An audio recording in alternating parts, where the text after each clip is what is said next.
السلام عليكم ورحمة الله وبركاته. ريحة غريبة بدأت تنتشر في الدور الرابع في عمارة من عمارات سيدي بشر في اسكندرية. في الأول الجيران حاولوا يقنعوا نفسهم إن الموضوع بسيط، بس كان كل يوم بيعدي كانت الريحة بتزيد والقلق كان بيكبر لحد ما بقى استحالة إن حد يتجاهل الموضوع ده.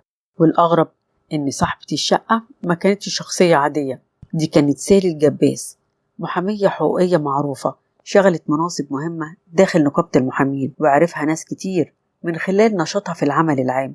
ده غير إنها كانت رئيس اتحاد المحاميات المصريات في نقابة المحامين. ده غير إن هي من كام سنة يدوها لقب سفيرة العمل التطوعي وصاحبة مسيرة مهنية خلت ناس كتير يشوفوها رمز للنجاح والعمل العام. إزاي وسطت واحدة قضت سنين كتيرة في ساحات المحاكم تدافع عن القانون إن هي تبقى في قلب واحدة من أبشع القضايا اللي هزت الرأي العام؟ يا ترى الحكاية كانت متخطط لها ولا بدأت بخلاف عائلي خرج عن السيطرة؟ وإيه اللي لقيته قوات الشرطة داخل الشقة بعد ما كسروا الباب؟ قبل ما نبدأ لازم نوضح إن كل اللي هيتقال في الحلقة دي مبني على ما أعلنته جهات التحقيق والتقارير الصحفية المنشورة حتى وقت إعداد هذا الفيديو، وإن القضية ما زالت أمام القضاء ولم يصدر فيها حكم نهائي، وبالتالي فكل متهم بريء حتى تثبت إدانته بحكم قضاء. ولو أول مرة تشوفنا ما تنساش تشترك في القناة وتفعل الجرس عشان بنقدم لكم هنا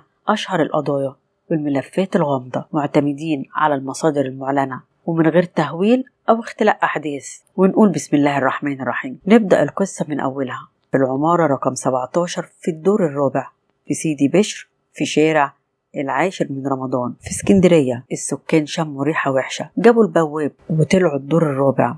ريحة كانت صعبة قوي، خبطوا على الشقة، طلعت لهم المحامية سالي الجباس، قالوا لها في ريحة وحشة طالعة من الشقة. قالت لهم أيوة يا جماعة، ماما كانت عاملة أكل وأمي ست كبيرة زي ما انتم عارفين نسيت الأكل ده لغاية ما باظ، وأنا ماشية هاخد الأكل ده معايا وارميه بره العمارة.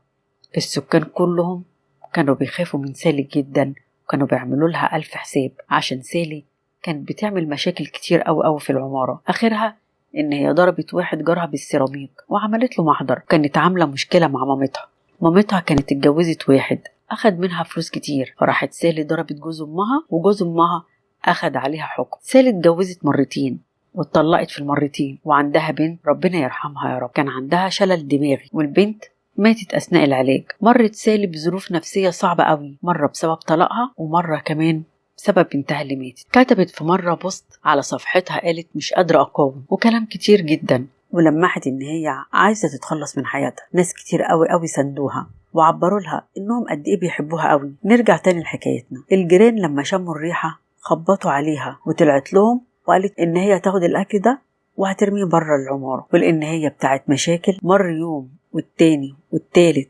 والرابع بس الريحة مش بتختفي، الريحة بتزيد. الناس قالوا بعدين احنا المرة دي مش هنخبط على سالي، مش هنتكلم معاها، احنا هنروح على طول للشرطة. اتصلوا بالشرطة وفعلا الشرطة جت خبطت على باب الشقة، بس ما فيش اي حد خالص رد عليهم. الريحة صعبة قوي. رجال الشرطة اتصلوا بالنيابة وخدوا الاجراءات، كسروا باب الشقة. شوفوا بقى الوصف حسب التقارير. اول ما دخلوا باب الشقة لقوا في الصالة ايدين بتاعت مامتها مقطوعة ومرمية في الصالة، وكان في شنطة قماش مقفولة كويس جدا لقوا فيها الرجلين بس متقطعين ومتكسرين كمان. ده في الصالة. دخلوا على المطبخ لقوا الدم مغرق المطبخ، فتحوا الفريزر لقوا كيس بلاستيك اسود فيه راس امها، والراس كانت متهالكة تماما، يعني ملامح وشها مش باين منها اي حاجة. فتحوا باب التلاجة لقوا نص الجثة اللي فوق، اللي هو يعني مثلا من اول الرقبة لحد تحت البطن في التلاجة، ولقوا كيس اسود تاني كان فيه امعاء المتوفية. بعد كده لقوا سكينة وساطور ومقص، دي اللي استخدمتهم سالي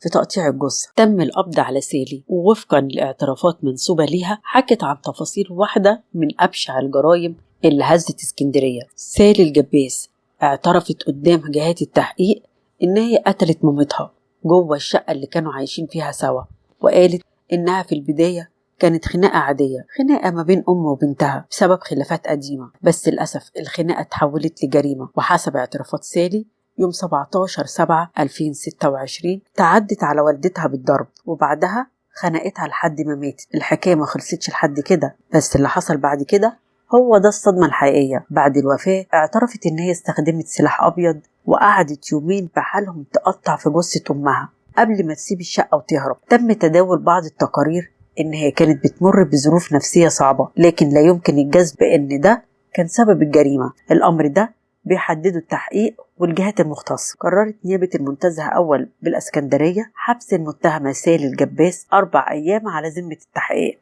اللي حصل في القضية دي صادم بكل المقاييس، لكن في النهاية احنا مش جهة إصدار أحكام، القضية لسه قدام القضاء، وكل اللي قلنا ده هو وفق ما أعلنته جهات التحقيق والتقارير المنشورة لحد دلوقتي. السؤال الحقيقي إزاي الخلافات الأسرية ممكن توصل للنهاية المأساوية دي؟ وهل يا ترى كان في إشارات خطر كان ممكن حد يلاحظها قبل ما تقع الكارثة؟ شاركونا برأيكم باحترام ومن غير إساءة لأي طرف.